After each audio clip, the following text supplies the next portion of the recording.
নারী শিক্ষা, নারী অধিকার এবং ক্ষমতায়নের ক্ষেত্রে অসামান্য অবদানের স্বীকৃতি স্বরূপ সম্প্রতি বেগম রোকেয়া পদক 2024 পেয়েছেন 4 বিশিষ্ট নারী, যাদের মধ্যে অন্যতম তাসলিমা আক্তার লিমা। তিনি বাংলাদেশে গার্মেন্টস শ্রমিক অধিকার রক্ষায় সবচেয়ে পরিচিত একজন মুখ। বাংলাদেশের নারী জাগরণের অগ্রদূত বেগম রোকেয়ার স্মরণে প্রবর্তিত এই পদক প্রতি বছর সমাজ উন্নয়ন, নারী শিক্ষা ও নারীর ক্ষমতায়নে বিশেষ অবদান রাখা বিশিষ্ট নারীদের সম্মান জানাতে প্রদান করা হয়। গেল 9 ডিসেম্বর 2024 সোমবার বেগম রোকেয়া দিবস উপলক্ষে ঢাকা ওসমানী স্মৃতি মিলনায়তনে মহিলা ও শিশু বিষয়ক মন্ত্রণালয়ের আয়োজিত এক জমকালো অনুষ্ঠানে প্রধান উপদেষ্টা প্রফেসর মোহাম্মদ ইউনূসের কাছ থেকে এই পদক গ্রহণ করেন তাসলিমা আক্তার লিমা।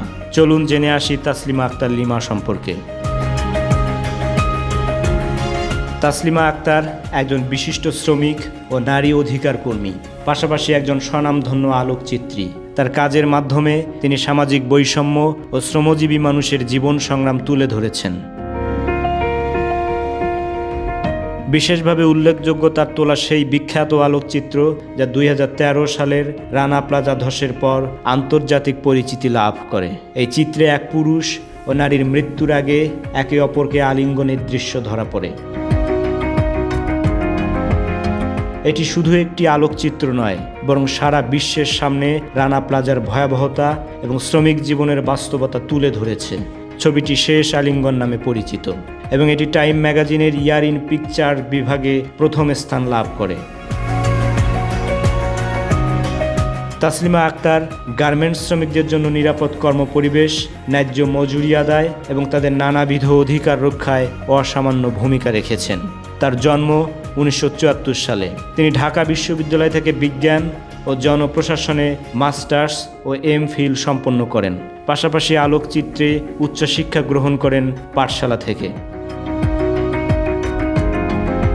তিনি বিশ্ববিদ্যালয় জীবনে বাংলাদেশ ছাত্র ফেডারেশনের সভাপতি ছিলেন।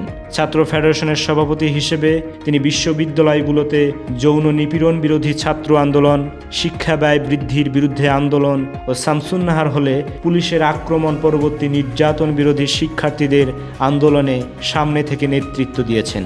পেশাগত জীবনে তিনি পাঠশালার আলোকচিত্র সাংবাদিকতা বিভাগে শিক্ষকতা করছেন এবং বাংলাদেশ গার্মেন্টস শ্রমিক সংহতির সভাপ্রধান হিসেবে গার্মেন্টস শ্রমিক অধিকার রক্ষায় গুরুত্বপূর্ণ ভূমিকা পালন করে যাচ্ছেন। তার কাজের জন্য তিনি বহু আন্তর্জাতিক পুরস্কার ও সম্মাননা অর্জন করেছেন।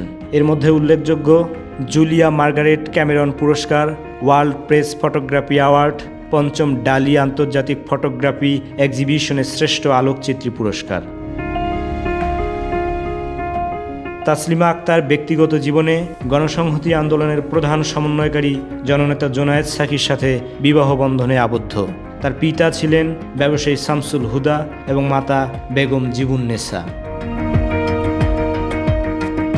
তাসলিমা আক্তার শুধু একজন আলোকচিত্রী নন, তিনি একজন সংগ্রামী ও প্রগতিশীল নারীর প্রতিচ্ছবি। বেগম রোকেয়া পদক 2024 অর্জনের মাধ্যমে তিনি তার অবদানের জন্য আরও একটি স্বীকৃতি পেলেন। তার এই অর্জন ভবিষ্যৎ প্রজন্মকে উৎসাহিত করবে এবং সমাজে নারীর ক্ষমতায়ন ও শ্রমজীবী মানুষের অধিকার প্রতিষ্ঠার সংগ্রামে নতুন দিশা দেখাবে। তাসলিমা আক্তারকে আন্তরিক শুভেচ্ছা ও অভিনন্দন।